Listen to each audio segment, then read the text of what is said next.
There was a time when a person's entire world was family and the friends in the village, and nothing existed outside that village.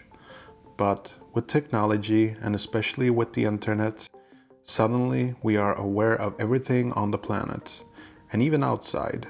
And with social media and our smartphones, we are constantly connected to an infinite metaverse. While all of this sounds great, one has to wonder, how much is our brain capable of handling? I don't want to waste your time. I understand that you clicked on this video because you need a more efficient and productive way to live life, so I'm going to keep this video very simple and quick to the point. Recently, I've been contemplating on how to make my life less complicated and more efficient, and it's difficult because as our computers and smartphones have become so clever, basically steering our lives, they're also sort of stealing our lives. Now, people talk about the great metaverse like something that we will experience in the future, but personally, I feel we are already there. So, good or bad, this is the reality that we live in. But I find that I'm struggling at times to focus because technology is moving so fast and it's a chore trying to just keep up with everything. And my biggest struggle is to focus on what I actually want. Something that I think we all feel is information overload. The new commodity in the world is attention. Everybody is out to get your attention, and because of that, we are often stressed out and have difficulties focusing on our own tasks. So I'm going to split this up into 3 parts. The first 2 parts are going to be about how I have minimized all of my distractions on my smartphone and my computer. And the third part is really more about a focus-oriented workflow to get me where I want to go in life. So let's get into it.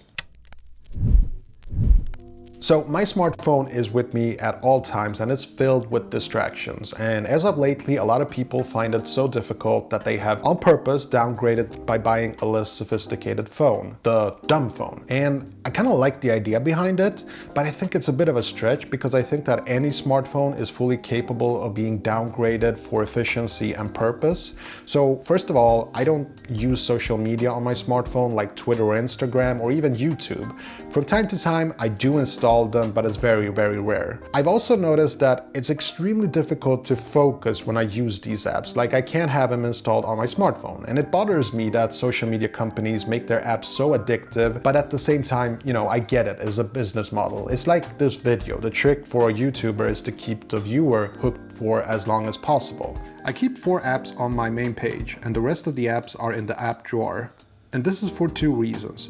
1, so when I open my smartphone, I won't feel the urge to open these apps. And because most apps are hidden in the app drawer, I will only open them with a conscious mind and not muscle memory.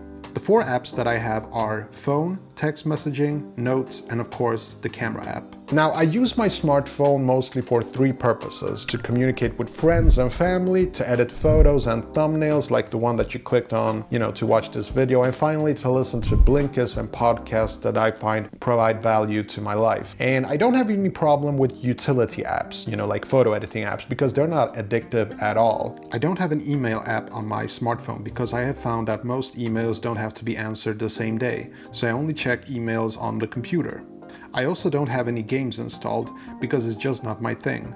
I mostly use my smartphone to take photos and videos, which is more in the line of what I'm all about. But I also try to avoid just snapping photos all the time. Instead, I try to take more conscious photos, and I delete all photos that don't give value. And one important distraction that I remove constantly is notifications. If I can turn off notifications on an app, 99% out of 100, I will do so. For this reason, I don't wear a smartwatch because I just don't need to have more notifications than I absolutely have to, which confuses my friends and family because they see me as someone who loves tech gadgets. Now, I don't waste time tracking time I spend on my iPhone because for me, it's just another type of distraction. Instead, I focus on minimizing everything on my smartphone that distracts me, and that's good enough. I have 2 computers, the Mac Mini, which is my workhorse where I do most of my video editing, and my MacBook that I use for browsing the web, and reading up on topics that I want to learn more about. I use a web browser called Brave, which has a built-in ad blocker, very useful, and I use a Chrome add-on which blocks out websites that I'm trying to avoid, which is difficult because I can always just turn off the blocker. And I wish I had better self-control, but sadly it's very difficult to remove pointless browsing and shopping from actual usefulness. Now there are times where I have actually considered selling my laptop and just using my Mac Mini, and I kind of find it disturbing how difficult it is to live a life avoiding quick release of dopamine. Fortunately, there is a good way to deal with this that I recommend, and that is to decide to have computer restricted hours where you basically don't use your computer. When it comes to the computer minimalist setup, I keep things dark and fairly colorless. I often use a dark gray wallpaper that I find calming, even more than just having a blank black wallpaper. I remove all apps and functions that distract me or provide no value, and I keep the setup as clean and simple as possible. So it's important to understand and know why you want to work more efficiently. My reason for working more efficiently is to free up time to spend with my family, friends, and cats. Yes, you heard that correctly.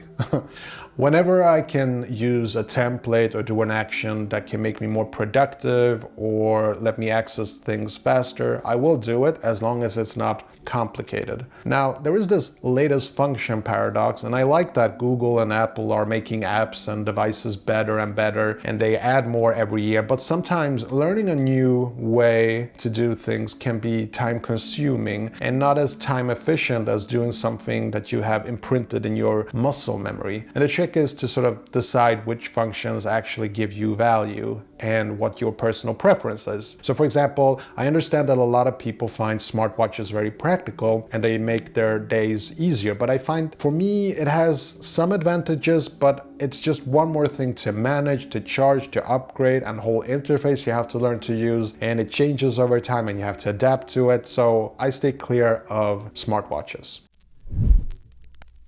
So my smartphone and my computer, they're both great, but they are essentially tools. And how I use these tools is more important than actually having the right tools. So personally, I focus on simplicity, and simplicity gives me the freedom and flexibility to work on any project that I want to work on. And in order to achieve that simplicity is that I remove distractions from my life and anything that keeps me sort of locked in a system, which is funny considering coming from an Apple fanboy.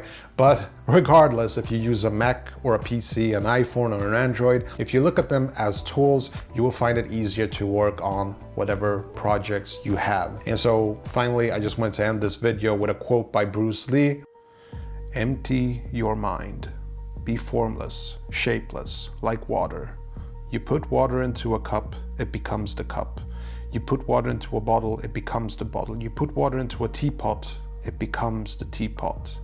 Now water can flow or it can crash. Be like water, my friend." Okay, that's all I had for today. Hope you enjoyed this little video and thank you for watching. Bye.